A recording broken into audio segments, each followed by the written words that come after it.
In its quest to provide an open forum for discussion of controversial issues, this station allows hosts and their guests to express themselves without any significant censorship. You are advised that any view expressed by the host or their guest are not necessarily the views of the owners or management of TogiNet Radio, Togi Entertainment, or the Owners Group, Inc. It's time for Motherhood Talk Radio, the most powerful voice in women's issues today, with Sandra Beck and Christy Holly. Ladies, Motherhood Talk Radio is here to give you a powerful platform by giving you interesting, inspiring, and influential information as you navigate everything from childcare to corporate formation. Motherhood Talk Radio has interviews with best-selling authors, gurus of happiness, and women of interest who every single day make our world a better place for our families.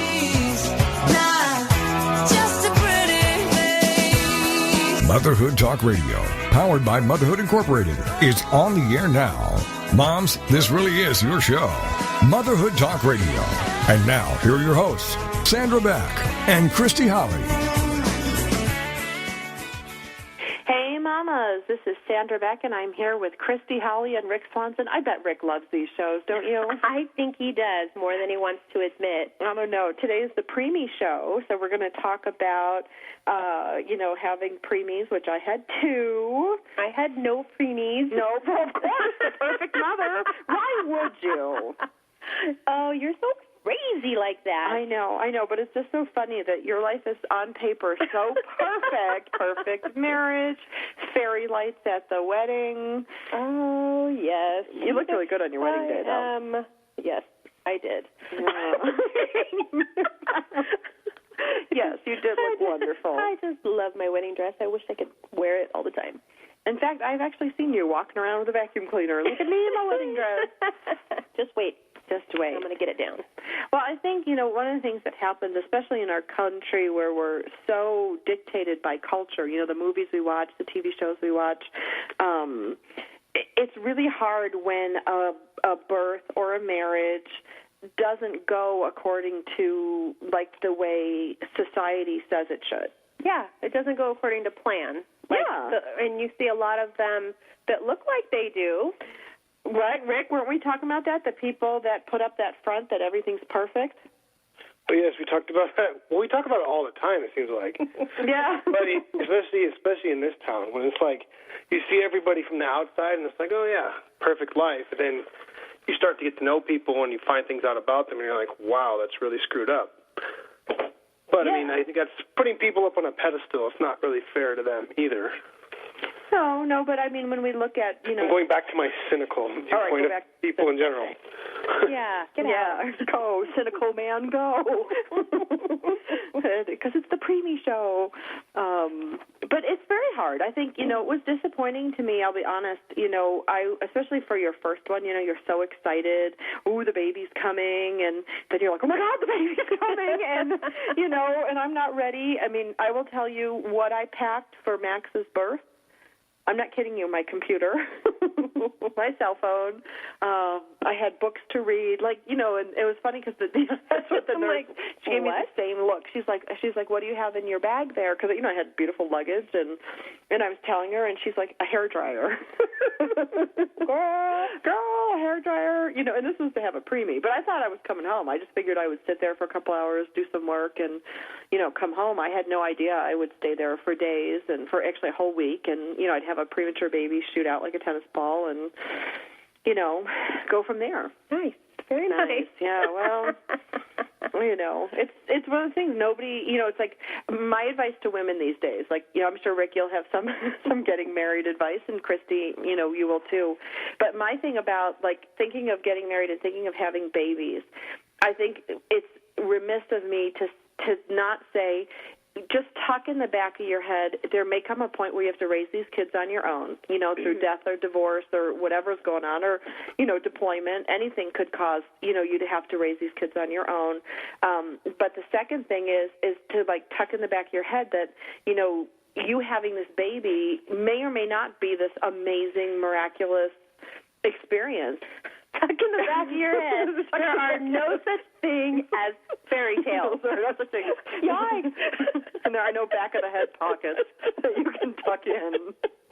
But you have a very, very funny birth story, because the thing is, this is why I love you, because you are so intensely real at times. And you were in kind of the country club of hospitals, too, to have, was it Hannah? And, well, I had a little bit of trouble with each one, but Parker, my second one, I went in knowing what to expect, because I had a C-section with the first one. So I was all, like, tense, knowing what's going to happen when you get your epidural and all that. And I was, to start with, I, like, came in because I thought, okay, this time I'm going to do my hair. Like, I am going to look pretty because I don't have to push this baby out. And, so I looked good going in.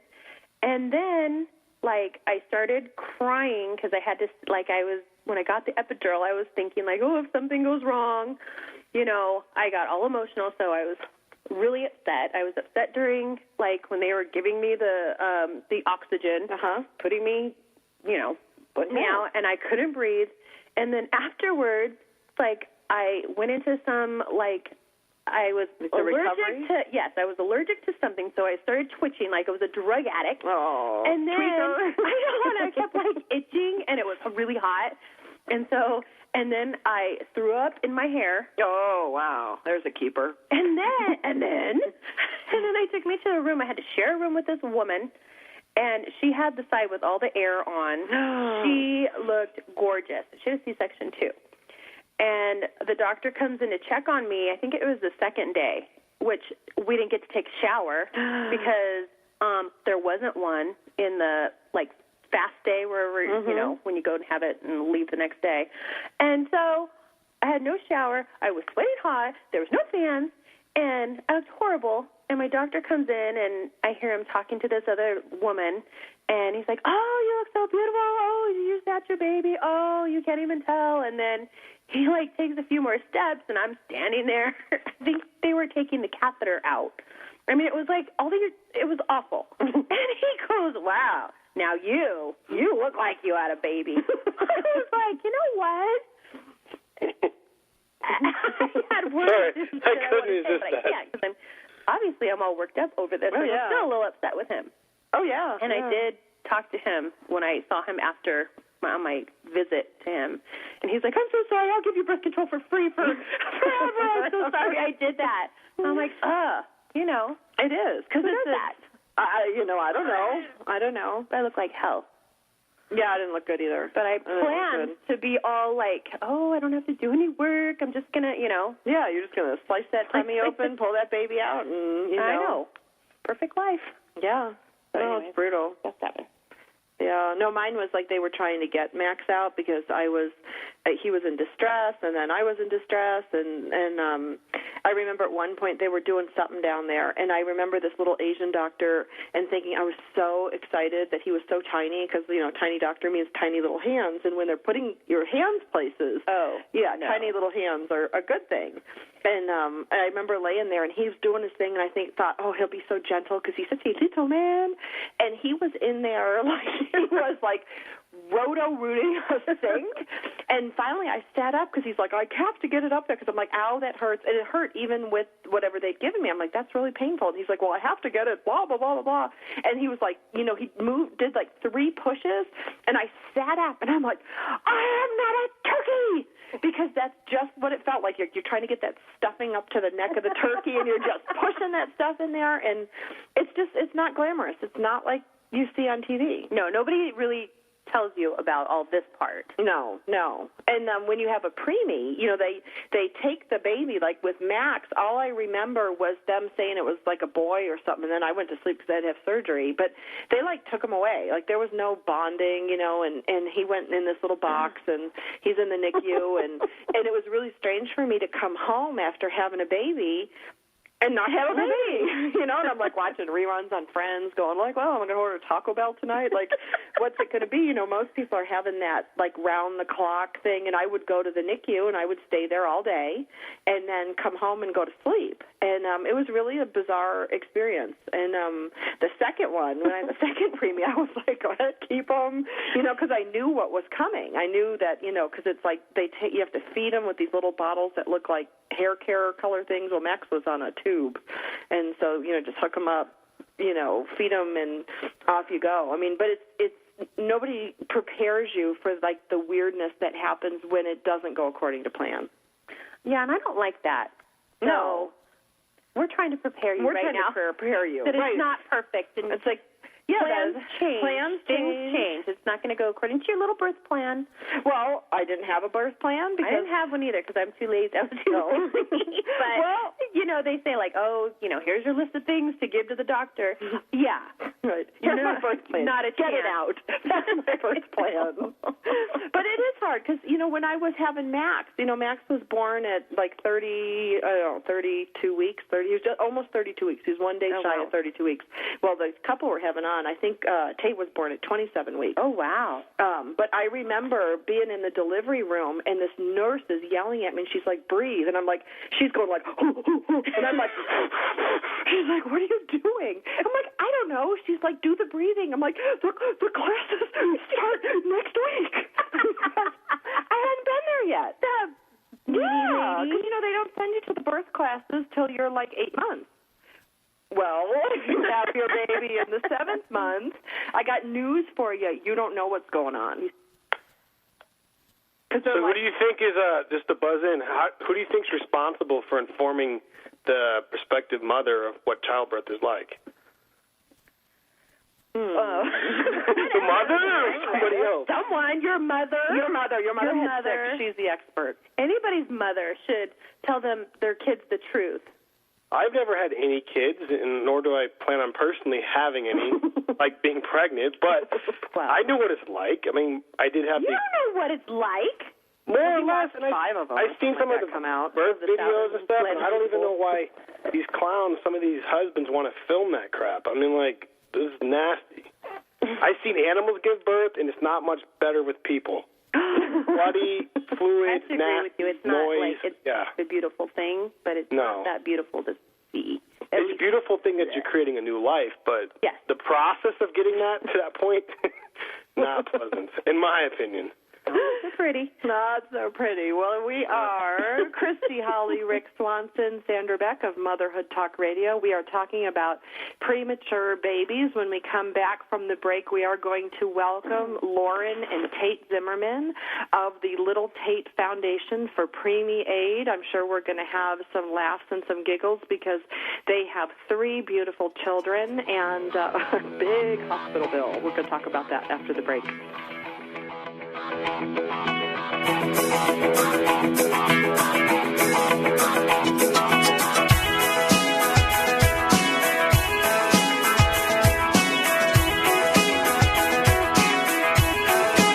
Mom, here's your show, Motherhood Talk Radio, giving you interesting, inspiring, and influential information as you navigate everything from childcare to corporate formation.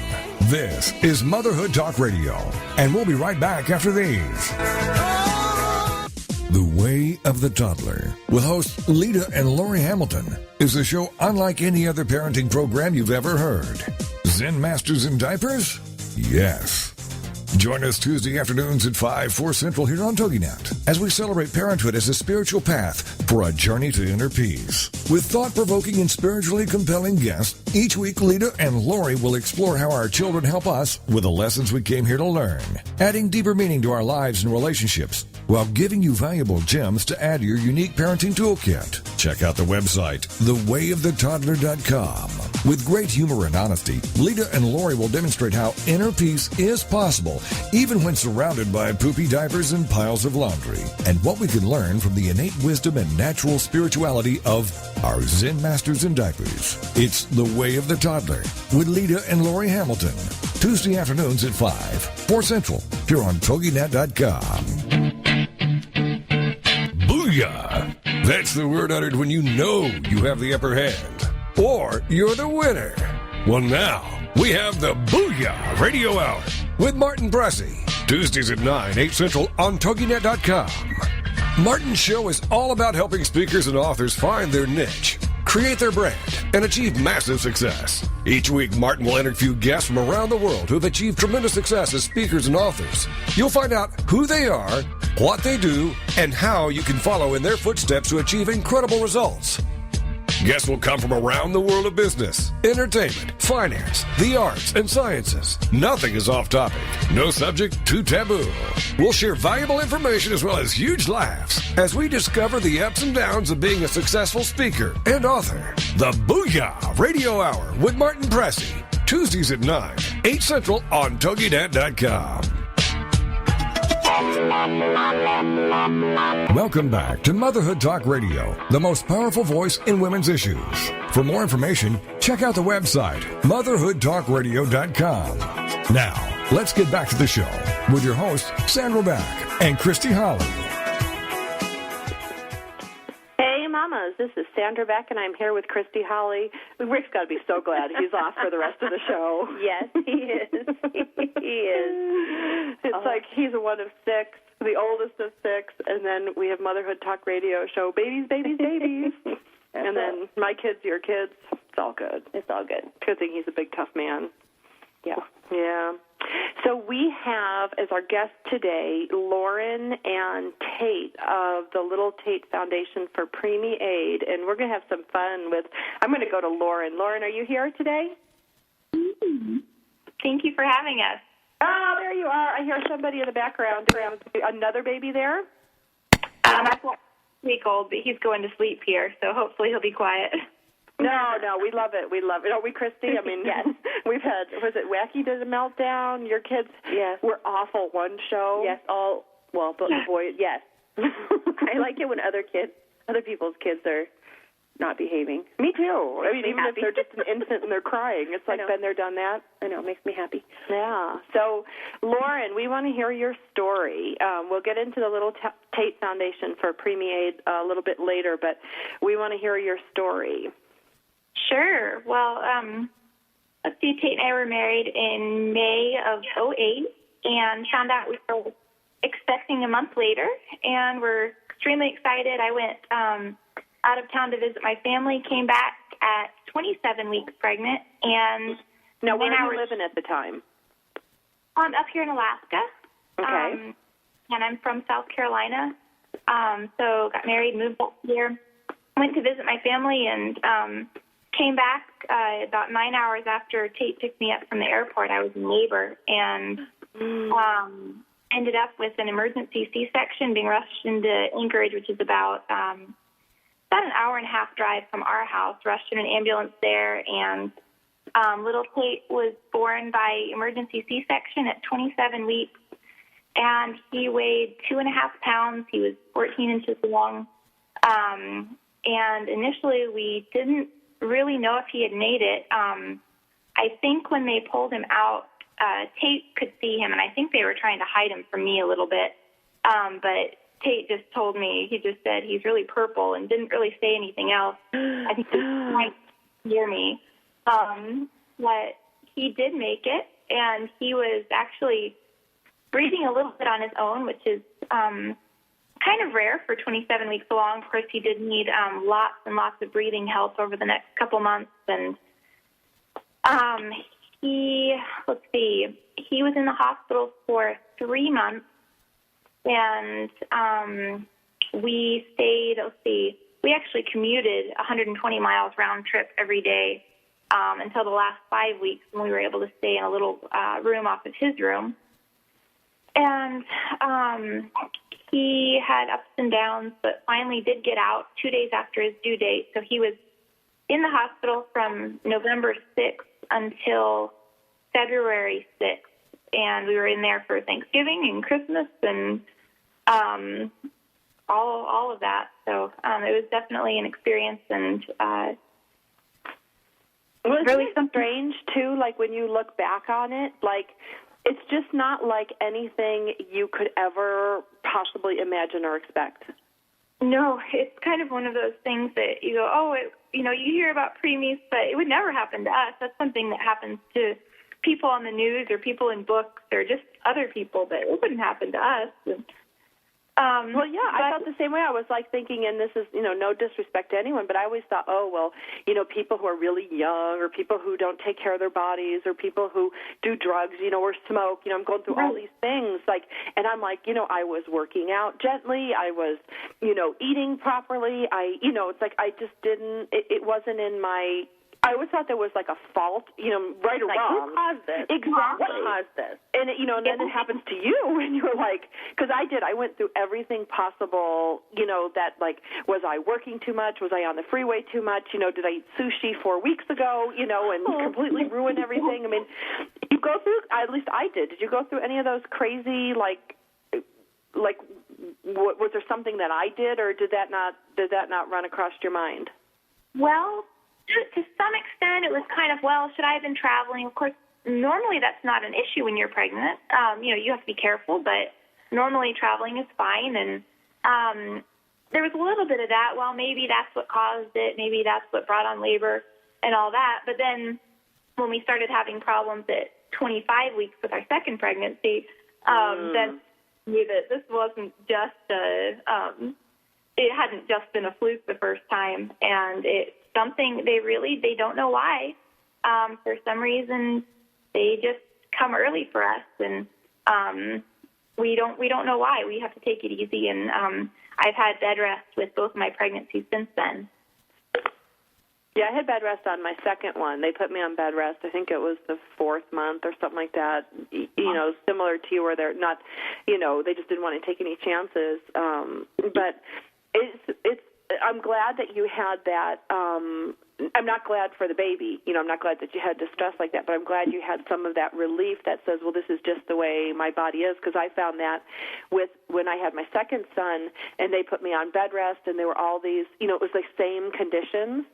Then I didn't have, it was only with the first one that I kept thinking, well, what if? And the second one, I'm like, okay, well, this is just the way it goes. Right. Yeah. I was on, with the second one, since I started dilating at 25 weeks, they put me on kind of semi-bed rest, which was hard with another baby.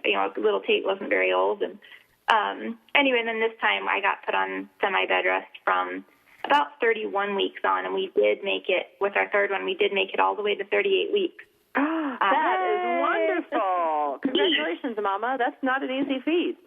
No, it was definitely exciting. We were very thankful for that.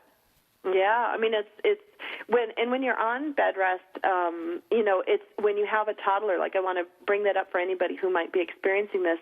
How old was little Tait when you were pregnant with your second one? Was he about a year old? No, they are 10 and a half months apart. Oh my goodness! Wow. If you adjust for the 3 months that little Tait was in the hospital, going from his due date, they're actually only 7.5 months apart. So little Tait was adjusting his age from his due date. He was 6 weeks old when we found out we were expecting again. And so I was put on bed rest when he was, again, adjusting his age, because those first 3 months, because they're just learning to breathe and eat, they're basically a newborn when they get out of the hospital at their due date. So when I was put on bed rest, he was right about 6 months old, and I was on 2.5 months of bed rest with him, or with the second one. Yeah. Well, and let's explain that, because only preemie moms understand the adjusted age, because a lot of moms gave me a hard time, because I would, when he was technically 4 months old, he was only like a 5-week-old baby developmentally. And so people are like, oh, at 4 months old, he's not sleeping through the night, he's not doing this and this. And I'm like, no. In fact, my first one was delayed. His development was delayed. So, like, rolling over and doing some of the things that are, typical benchmarks for other babies, they're all off, because you're like my baby. Your baby came out so far under the gun that by the time September 28th rolled around, which was Max's due date, and he was born July 23rd, you're just catching up at that point.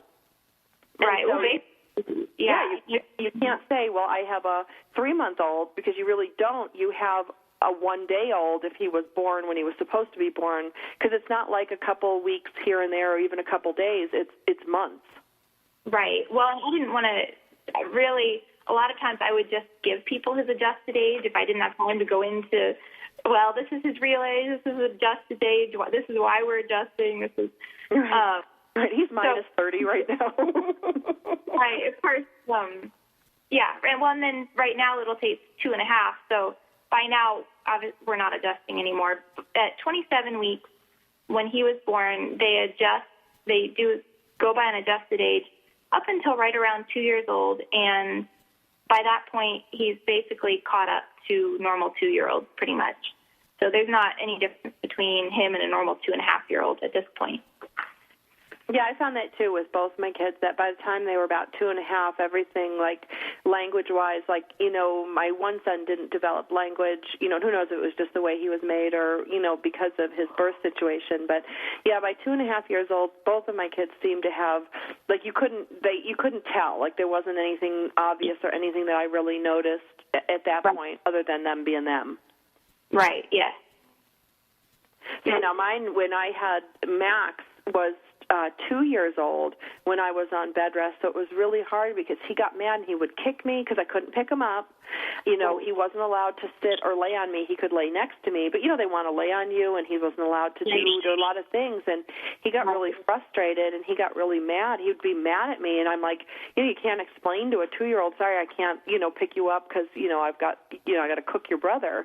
But it was hard. It was difficult to manage the needs of a toddler, or in your case, the needs of an infant with whatever's growing inside.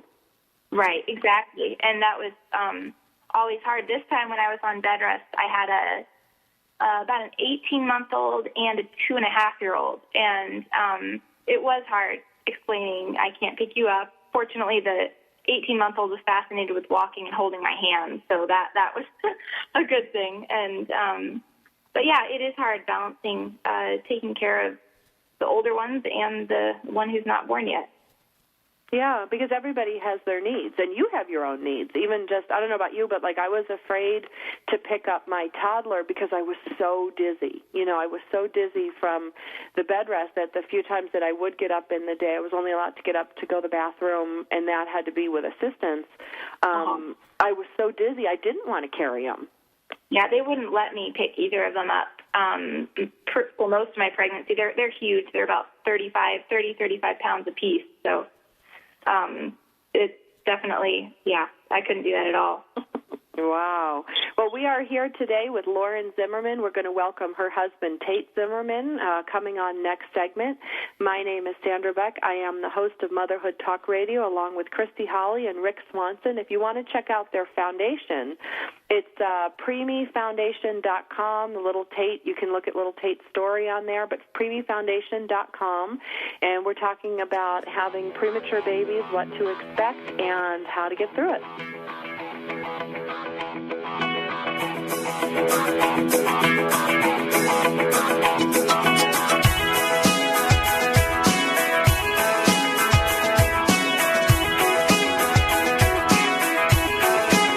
Mom, here's your show, Motherhood Talk Radio, giving you interesting, inspiring, and influential information as you navigate everything from childcare to corporate formation. This is Motherhood Talk Radio, and we'll be right back after these. Homeschooling? Have questions? Get your pen and paper ready. It's the sociable homeschooler, Vivian McNinney. Fridays at 5, 4 Central on TogiNet.com. After a handsome blue-eyed Texan fell in love with Vivian at the Victoria Station in London, she found herself at DFW Airport with a tiny suitcase and a snazzy little duffel bag. Well, 25 years later, she is now happily married to that blue-eyed cowboy. They have 4 grown children ages 24 to 18 who became willing guinea pigs when she unwittingly stumbled upon the world of homeschooling. Wildflower Academy flourished for 15 years. They survived and thrived, and you can too. Vivian will be covering a wide range of issues that face homeschoolers. What do you do with kids in the summer? How to set up your one-room schoolhouse? How obedience is paramount? And what to do with those snakes? Plus, you'll be sharing ideas and insights that she gleaned from other homeschoolers. So join us for an engaging hour with the sociable homeschooler, Vivian McNinney. Friday afternoons at 5, 4 Central on TogiNet.com. Have you heard? The pages of American Patchwork and Quilting magazine come to life on our new weekly online radio show, American Patchwork and Quilting. Join Pat Sloan, our blogging and quilt designer host, as she talks about the latest trends, ideas, and inspirations. Her guests include quilt pattern designers, authors, quilt shop owners, and our editors, all quilters, just like you. Call in with your questions. Get quilting tips from industry experts. Learn about free patterns. Hear behind-the-scenes stories from our magazines, American Patchwork and Quilting, Quilt Sampler, and Quilts and More. Get the scoop on free stuff and find out more about the best independent quilt shops in North America. To listen to a live show, tune in Monday at 4 p.m. Eastern. Just log on to allpeoplequilt.com/radio. To hear past shows, go to iTunes and search for American Patchwork and Quilting Radio. We hope you'll join us because we know that quilting changes everything. Welcome back to Motherhood Talk Radio, the most powerful voice in women's issues. For more information, check out the website, motherhoodtalkradio.com. Now, let's get back to the show with your hosts, Sandra Beck and Christy Holly. Hey, mamas. Christy and I are talking on the break about breastfeeding, and we were talking about, I was telling her with a premature baby, mine misfired. I only had one breast that produced milk. The other one, I call it the dud. The dud breast. But mine never got really big. Mine didn't either, and I was so sad because I was looking forward to that. Me too. I wanted to have this big, big chest, and I didn't. And but they put me. I started to. They had me pump. They had me do all these things. It was brutal because it's too early, and Max was born obviously before he could suck and swallow. The coordinating of suck and swallow. So it's what they do to you in the hospital is just. It's crazy because this one nurse would come in. She's like, you have to breastfeed. And then another nurse would come in and go, no, you don't. And I'm like, I'm so confused. I'm just going to put a pillow over my head and play with the buttons. Well, I just think breastfeeding is a natural thing, and it's awesome. It's great. It's wonderful, but it's not easy. Some people, it happens right away, but it's not an easy thing to do. I'm just saying that. It isn't, and it's not, and if your baby is premature, your milk doesn't let down like it's supposed to because you didn't go through, the full birth process, and Lauren, I don't know if you feel comfortable talking about this. Did you have trouble with that with your birth? Not too much. They got me pumping within a few hours. I'm trying to remember. But I did pump for 3 months while he was in the hospital, and it was always a little bit of a battle for me, just keeping my supply up high enough with just pumping, because obviously it's not the natural way your body does it, and it's a little bit different being hooked up to a pump instead of your little baby. Yeah. And it's painful. Those machines, I don't know about yours, mine was out of the dark ages, and it went and it had this big thing that went up and down, and then you put this thing on your chest, and it would really hurt. At least you could, with mine, it had a volume control. You could turn up the suction. Yeah, because it was painful. If you turned that on, if I in the middle of the night, if I left it on high where I didn't turn it back where it was supposed to be and put that thing on there, you could hear me all the way up in Alaska. I think it was one of the mistakes I made one time and never again. Yeah, because you start out when you pump on a machine, for those of you that don't know, you started, it's like a toaster, you started on 0 and you turn it up over as you get flowing and it comes out. But if you don't put it back down to 0, next time you put it on there, you're right, Lauren, it's the mistake you make once. It's all these crazy things that happen. But I think the craziest, for me, thankfully, my insurance covered, and then the hospital covered the balance of it because it was very, very expensive. His name's Maximilian. The running joke is it cost $1 million. But it's very difficult for parents with the preemie stuff. And what I found too is even just the preemie clothes are so expensive. It's so expensive any way you slice it for anything when you have a premature baby. And that's how the Little Tait Foundation came about. And we're going to welcome Big Tait, Little Tait's daddy, and Lauren's husband to talk a little bit about what is the Little Tait Foundation for Preemie Aid and what inspired you. And if you want to take over, because Tait, I don't think you can talk about breastfeeding like Lauren can. Hello. Hello. Well, what it is basically just born out of our experiences, which you guys have heard a little bit about, and our passion for other parents in the same situation. We ended up with an overwhelming hospital bill, and of course that's tough.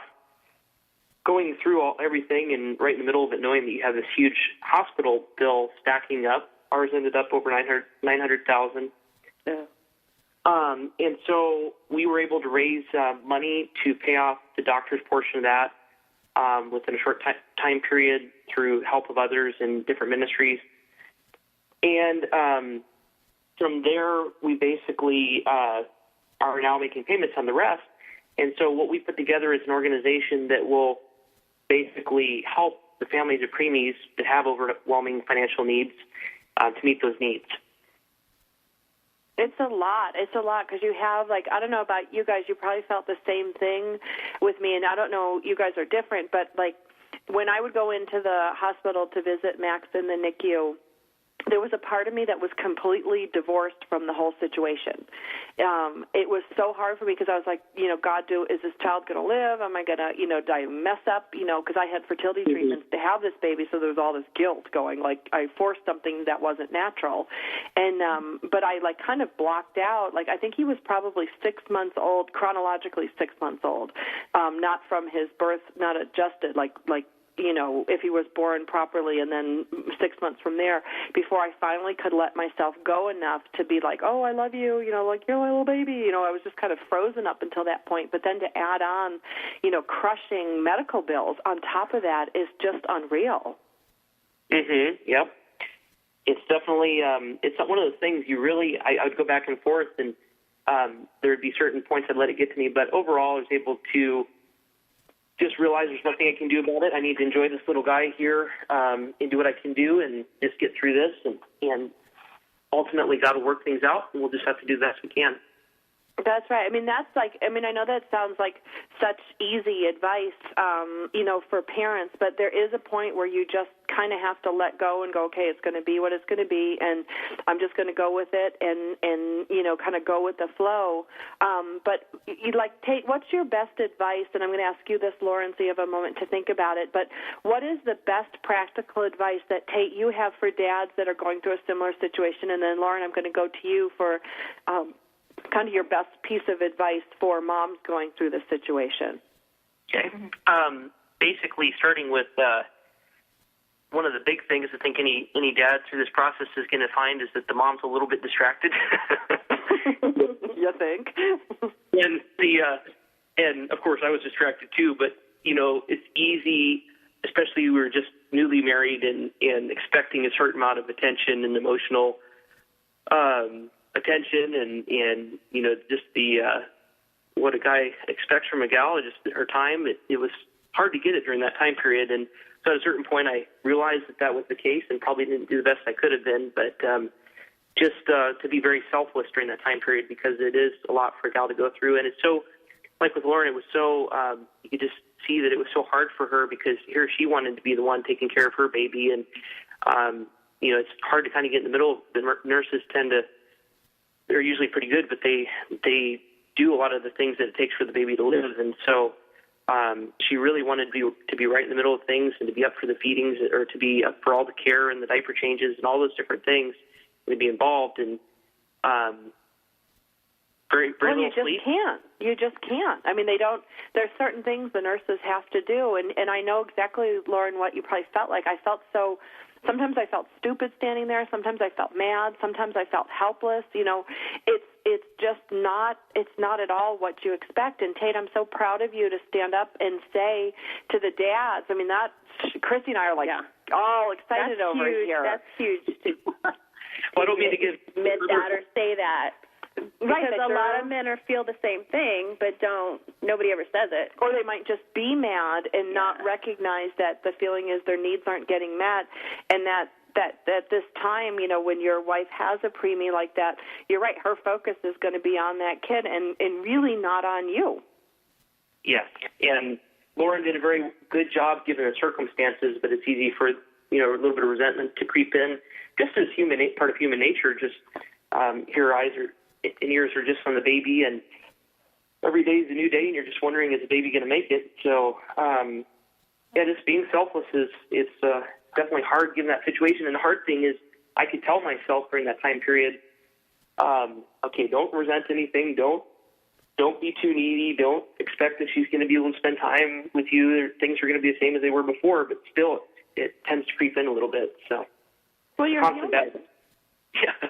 You know, Yep. because I was like, you know, I can tell you, and Lauren, you know, this is probably a horrible thing to say on the radio, but there was a point at which I was, you look at this baby and he's connected to all these things, and I remember the neurologist or somebody came in, they put this big machine over Max, and they're like, it's running and doing all these things, and it was so overwhelming, and part of me was like, there wasn't any relief, like I was so confused, and, you know, and you're like, you know, and I looked at this baby next to me, the one I used to talk to, because he was only like 2 pounds, and nobody ever came to visit this baby. They're like, some parents can't deal with it, so I would be sitting in there, you know, talking to both babies, and, you know, and you just sit there and you go, it is in God's hands, you know, what are you supposed to do? And then it's like, and even me as the mom, there were a couple of times where I got resentful because I'm like, I don't know what I'm doing. I can't even care for my own kid.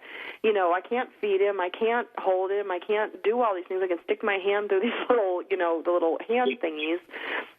And it's like, but you almost feel like you don't have a right to your emotions. And I'm so glad, Tait, that you brought this up, because these emotions aren't indicative of how we truly think about the situation. They just come and go because we're human, and they're part of the package that goes along, I think, with having a preemie. Mm-hmm. Yep. So, Lauren, we're going to go over to you. Thanks, Tait. That was super cool. Lauren, we're going to go to you. What is your best advice you have for a mom and you're in a similar situation?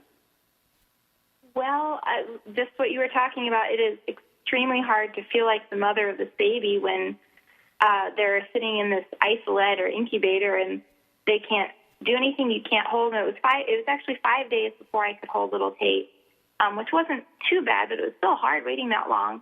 And he had so many IVs and tubes and everything that when we wanted to hold him, we had to find a nurse. That nurse had to find another nurse. Both nurses had to help get the baby out of the isolate without pulling an IV out or, you know, tugging on a tube or whatever, pulling a feeding tube out. And it was just so hard to have to, you know, ask permission to hold my baby.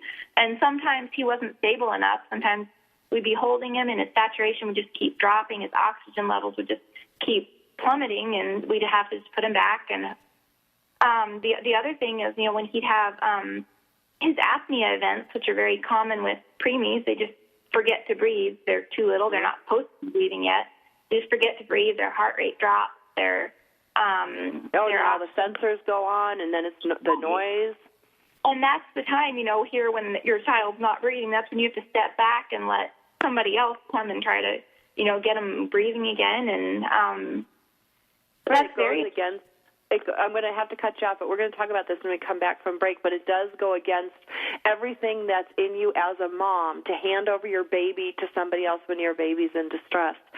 Today we're talking about preemies, and we have Lauren and Tait Zimmerman from the Little Tait Foundation for Preemie Aid. When we come back from the break, we're going to hear more from Lauren and Tait about how to navigate a very difficult situation.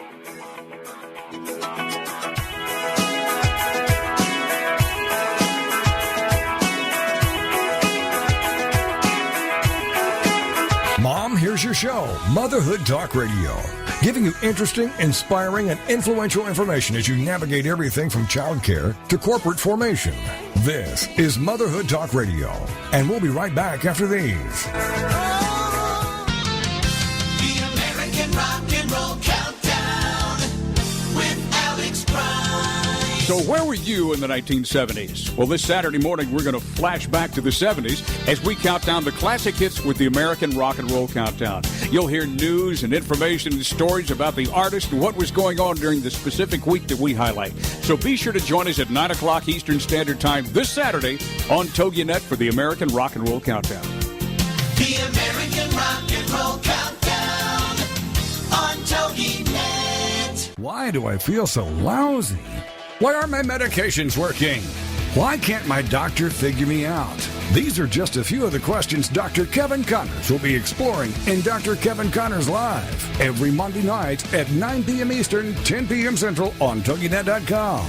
The author of the book, Help My Body Is Killing Me, solving the connections of autoimmune disease to thyroid problems, fibromyalgia, depression, ADD, ADHD, and more. He'll dig into these and many other conditions to dissect the mechanisms of your problems, giving God the glory and looking for answers to make you look and feel better, to make you feel whole again. For more on him, his book, and the show, check out upperroomwellness.com.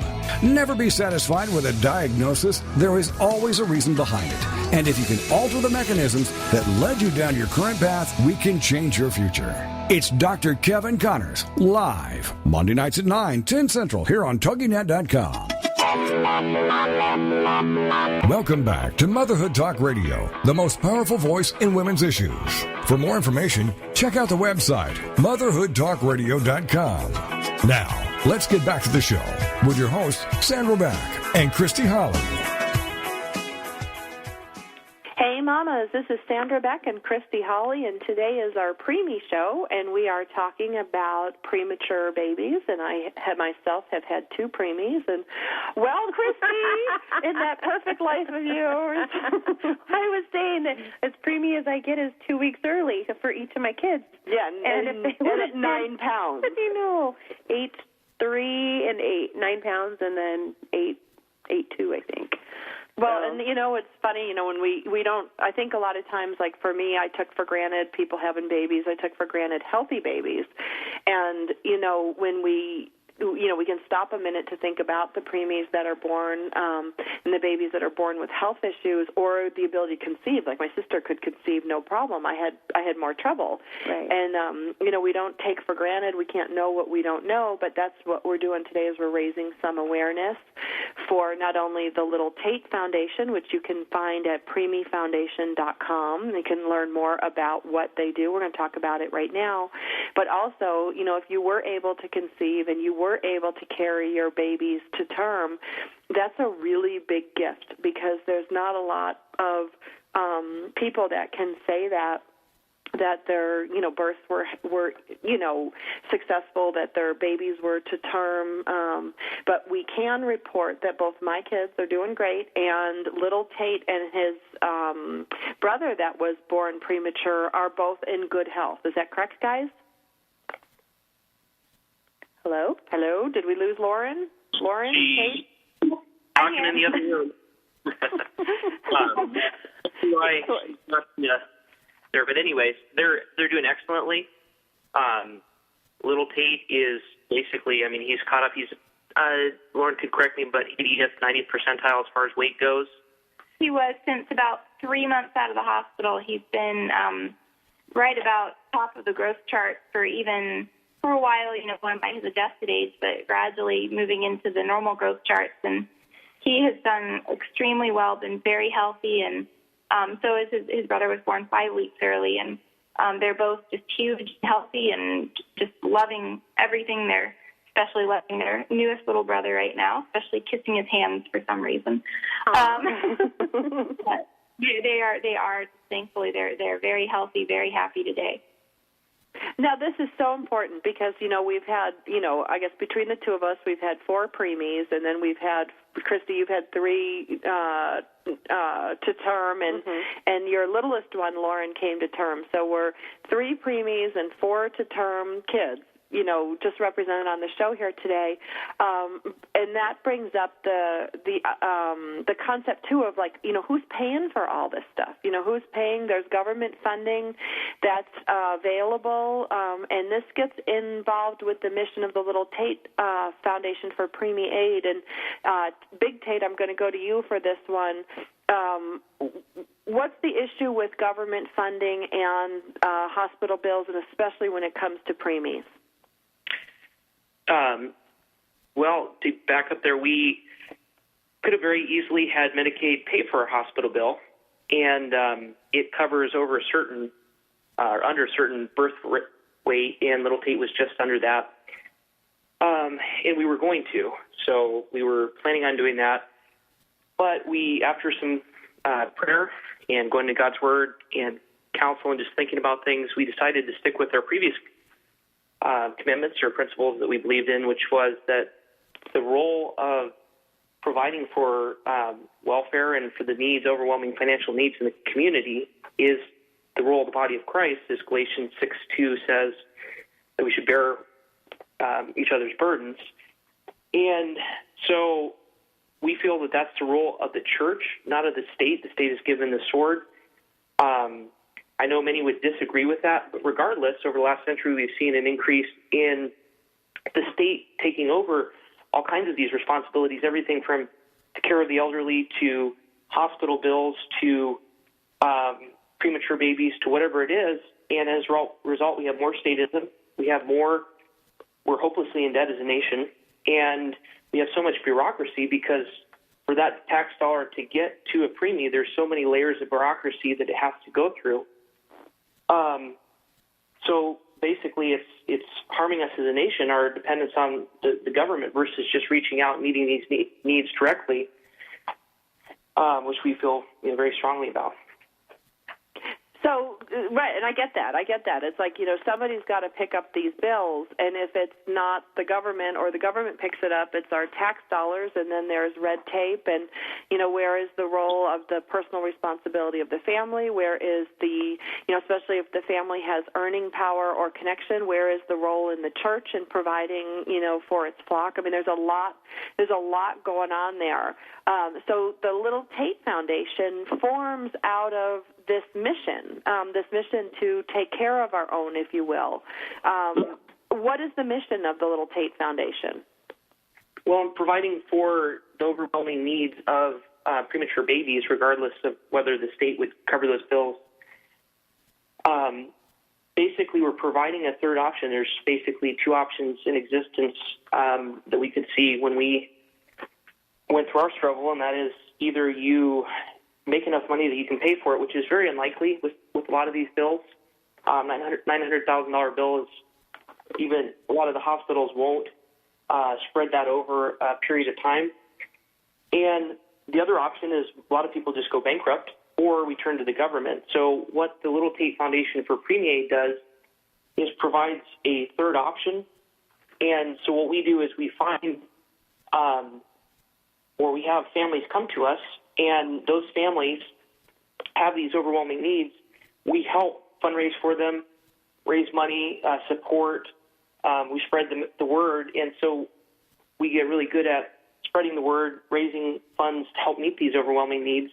And it's actually amazing what a lot of people giving a little bit does.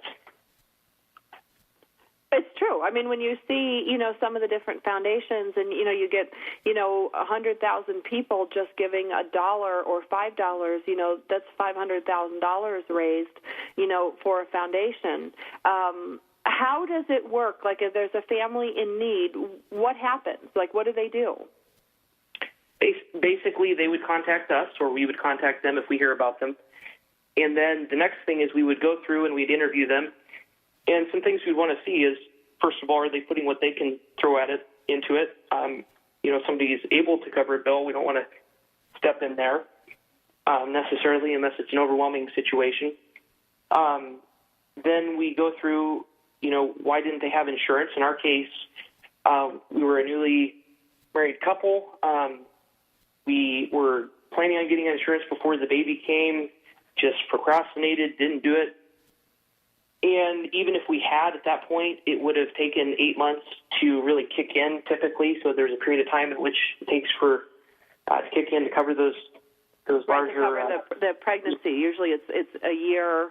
Most of the time you have to be insured for a year before you'll get any pregnancy benefits. Right. So then we basically strongly urge them, or one of the requirements actually is that they would join. There's either an insurance program or preferably we like Samaritan Ministries and some Medishare programs such as that.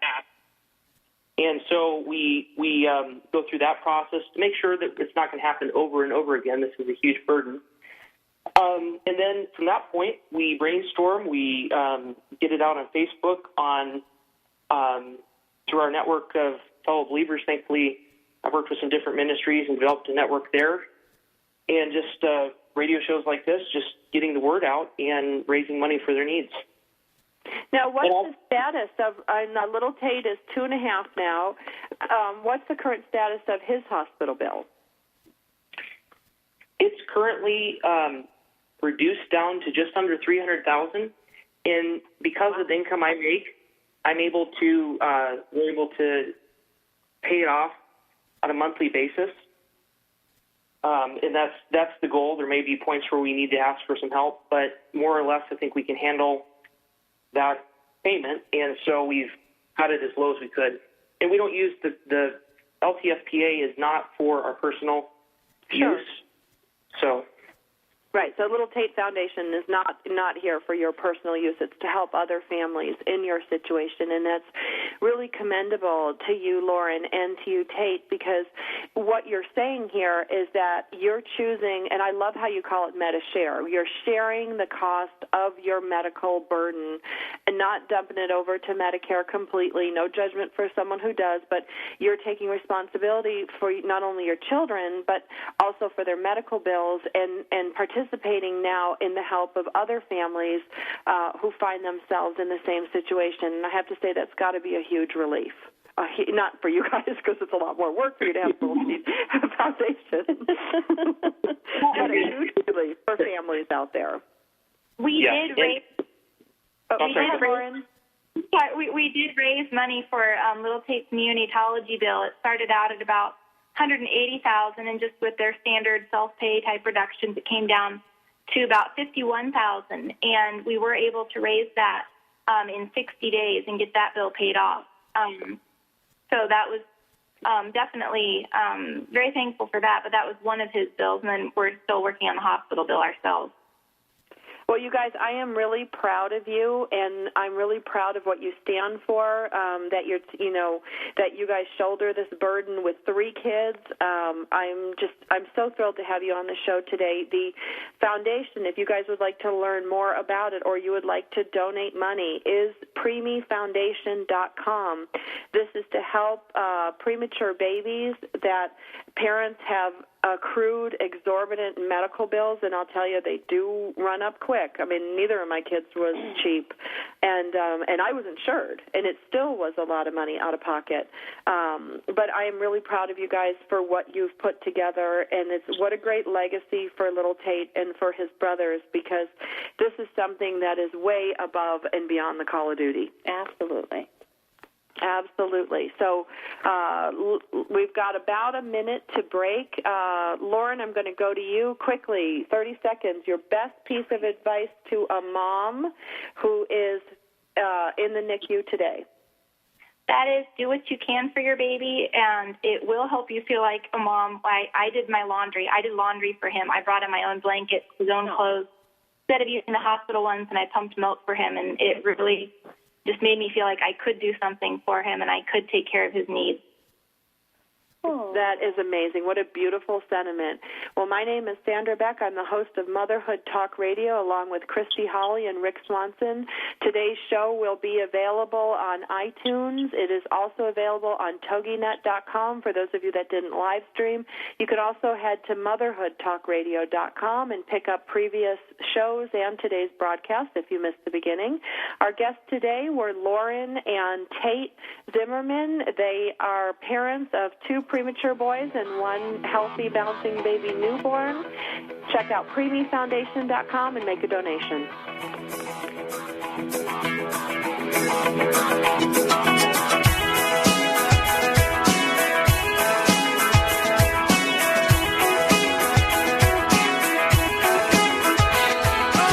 Thank you for being a part of Motherhood Talk Radio with Sandra Beck and Christy Holly on TogiNet.com.